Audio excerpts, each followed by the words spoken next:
La thématique de ce matin, la réincarnation et le culte des ancêtres. Bien-aimés frères et sœurs, du principe de la réincarnation, nous venons à l'école sur la terre. Et du principe du culte des ancêtres, il y a l'adoration qu'on donne à ceux qui nous ont précédés dans la famille d'accueil. Dans le principe de la réincarnation, l'âme vient faire une expérience sur la terre. L'âme repart à sa source originelle, et de sa source originelle, selon sa réussite ou bien son échec, on l'envoie encore en mission sur la terre dans une autre famille d'accueil. Aucune âme n'appartient à une famille terrestre. Aucune âme n'appartient à une famille terrestre. Nous sommes tous des pèlerins. Nous sommes tous sur cette terre des voyageurs. Nous n'avons pas de famille dit je suis de telle famille. Aujourd'hui, tous ceux qui m'écoutent, tous ceux qui sont dans cette école de connaissances et autres écoles, vous appartenez aujourd'hui à cette famille-là. Parce que cette famille est la famille d'accueil aujourd'hui.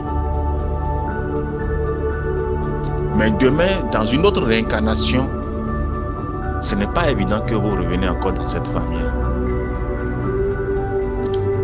Parce que il y a une différence entre le physique et l'esprit. Mais pour avoir l'univers uni en un homme, on fait l'union entre la chair et l'esprit, entre l'âme et le corps. Le corps, de toutes les écoles ésotériques, on sait que le corps est terrestre. Le corps est terrestre. Mais l'âme est divinatoire. Aucune âme n'appartient à une dénomination spirituelle ou religieuse. Aucune âme n'appartient à une famille terrestre. Parce que l'âme qui est incarnée aujourd'hui dans telle famille A aujourd'hui, demain, cette âme ira s'incarner dans une famille C, D, selon le nombre de chances qu'il a pour revenir sur la terre. Il n'est pas évident que la même âme se réincarne dans la même famille plusieurs fois. Et là, toute personne qui est née dans une famille aujourd'hui n'est qu'un étranger. N'est qu'un étranger.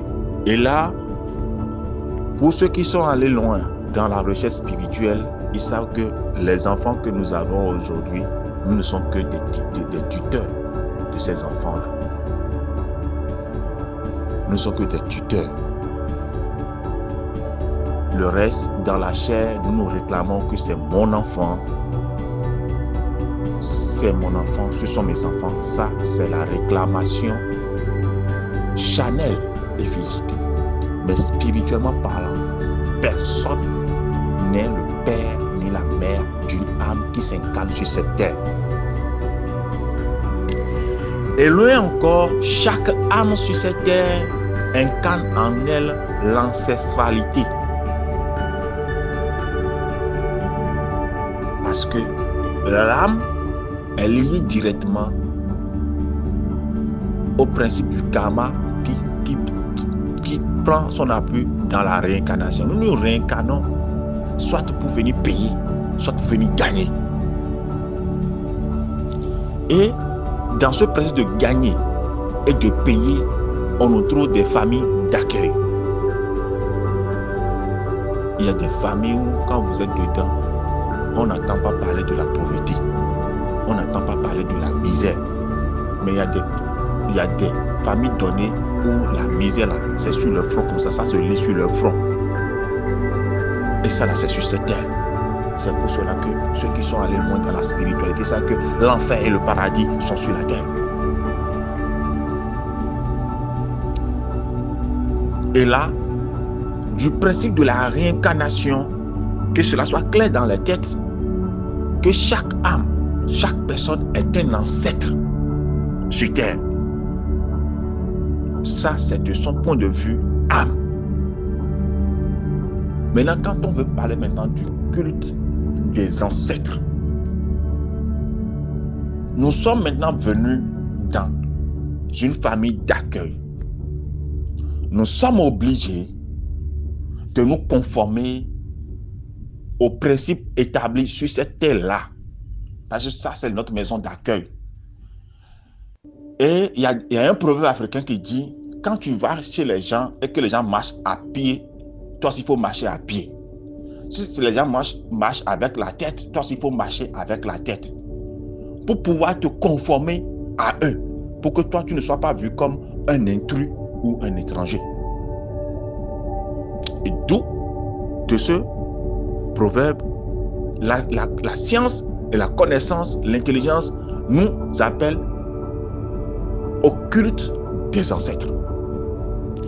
Or, ce culte des ancêtres est lié uniquement à notre aura. Le culte des ancêtres, c'est le culte terrestre qui n'a rien à voir avec notre âme. Pourquoi ça n'a rien à voir avec notre âme?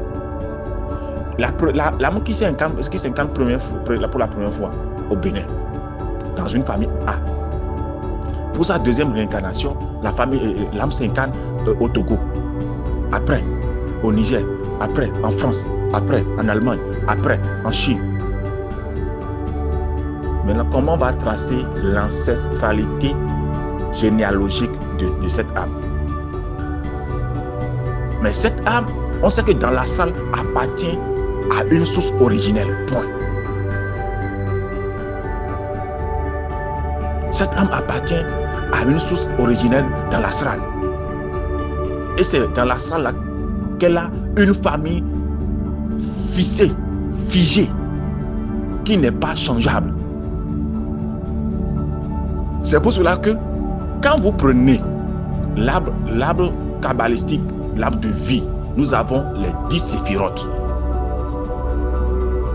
Et la 10e séphirote qui est notre terre, qui est la terre sur laquelle nous Malkout, qui est la terre sur laquelle nous reposons. Chaque âme appartient à une séphirote ou monde. Nous avons 9 mondes dans l'astral. Et chaque âme vient de ce monde-là pour s'incarner sur la terre. Et après, l'âme retourne encore à sa source. L'âme retourne chaque fois à sa source originelle.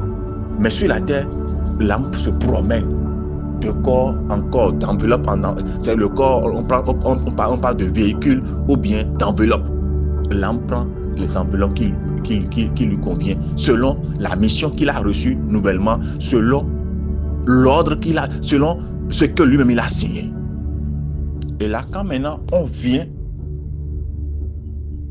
imposer une forme d'adoration dans son enveloppe, il est obligé de faire le culte de l'enveloppe qu'il porte aujourd'hui, parce que l'enveloppe là vient du sang d'une famille et il est obligé de se conformer à cette adoration là pour ne pas créer des ennemis. Comme l'a dit quelque part, chacun aura pour ennemi ceux de sa maison, pour ne pas avoir les ennemis de sa maison. Parce que lorsque l'aura, son corps aussi sera affecté, l'âme aussi n'aura pas la paix. Maintenant, pour que l'âme puisse trouver la paix, il doit se familiariser avec l'aura familiale qui fait un culte pour les ancêtres, pour tous ceux qui sont venus là, parce qu'ils ont laissé un nom. Tous ceux qui sont venus en mission dans cette famille ont laissé un nom, parce qu'ils ont porté un nom. D'où le culte des ancêtres. Mais quand on va dans les profondeurs, ce que des ancêtres n'a rien à voir avec le culte de l'âme de la source originelle.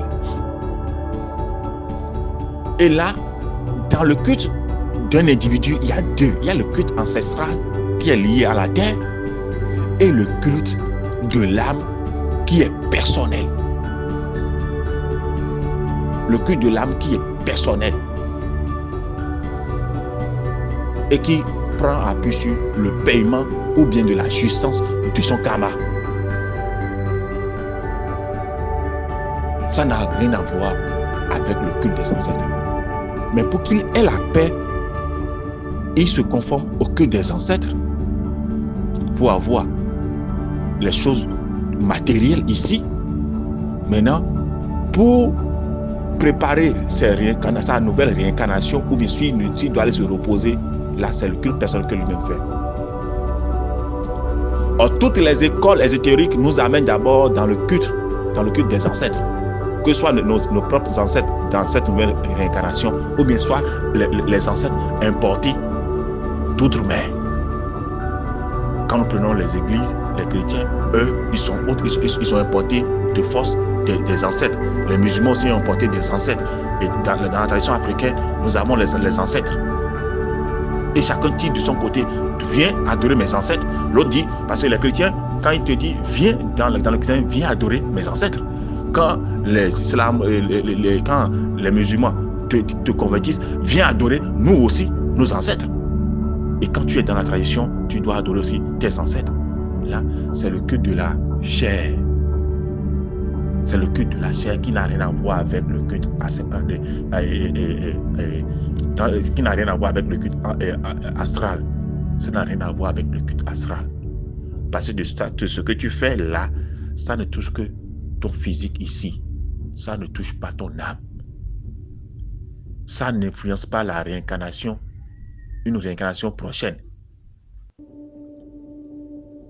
Tu peux ne pas faire des cultes d'aucune autre religion. Tu peux rester, comme le dirait l'autre, athée. Mais que tu te concentres sur ton âme. Mais chose qui n'est pas possible. Parce qu'il faut partir d'une école. Quand on dit école, moi je dis école tout simplement. École ésotérique, je ne mentionne pas une école. La famille et ce qui se fait, il faut partir de là. Pour maintenant, quand la purification est bien faite dans l'aura, on éveille maintenant sa conscience. C'est la prise de conscience, c'est l'éveil de la conscience qui est le culte de l'âme, qui permet une autre réincarnation plus meilleure, plus judicieuse à l'âme qui est là aujourd'hui. Les gens me disent, dans les procédés, quand on fait le culte des ancêtres, on attend les anciens. Oui, parce que quand vous mettez des principes en jeu, vous allez écouter les esprits qui viennent parler. Je ne dis pas que c'est des mauvais esprits. Quand vous mettez des principes en jeu, il y a des esprits qui viendront se mouvoir là. Maintenant, sachez que tous ceux qui viennent sur cette terre, ils viennent avec une nationale spirituelle, de la polarité positive et de la polarité négative. Il y a ceux qui vont l'accompagner à la réussite. Il y a ceux qui vont lui mettre les bâtons dans les roues. Nous venons par les deux polarités. Les deux polarités sont avec nous. Et là, le culte des ancêtres, c'est le culte qui est lié à notre aura terrestre, à notre enveloppe, selon la famille qui nous accueille aujourd'hui. Mais la réincarnation, nous sommes des étrangers dans cette famille. Que la bénédiction soit.